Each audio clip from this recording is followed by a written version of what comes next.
In My Country movie review. So this movie came out in 2004, and it's a movie about apartheid in South Africa. Now, if you're around my age, apartheid in South Africa was like one of the issues of our generation kind of growing up, and was featured in a number of movies. Gandhi was about India, but about the first 30 minutes of that movie were about Gandhi in South Africa. The Power of One, Cry Freedom.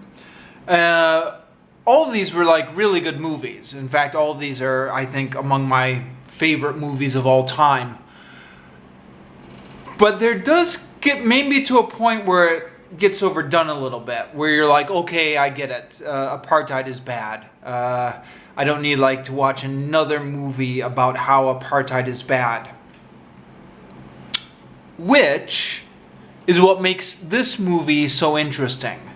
Because it's not just another, apartheid is bad movie. This is a movie about the Truth and Reconciliation Commission that was set up after the fall of apartheid in 1994. Now, I'm not an expert on this, but I guess my understanding is they set up this reconciliation. During these hearings, anyone who had committed atrocities during the apartheid era could come and testify about what they had done in this hearing. And if they confessed, they could get a full amnesty for what they did, provided they could show that they had only been following orders.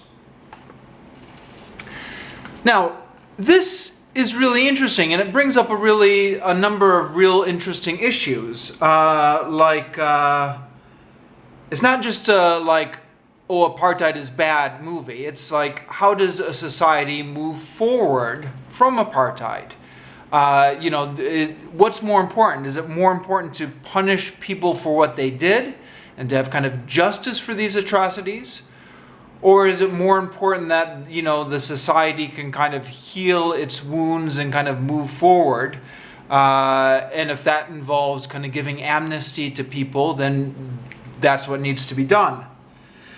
So, it was a really interesting premise for a movie.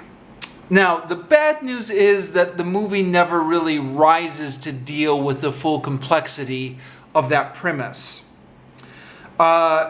It's historical fiction, meaning, I know it's a movie, but the movie is it's not based on real people. It's based on a completely fictional story with the backdrop of this Truth and Reconciliation Committee. It is apparently based on a real nonfiction book called The Country of My Skull, which I've not read, but if reviews online are anything to go by, the actual book is supposed to be much better.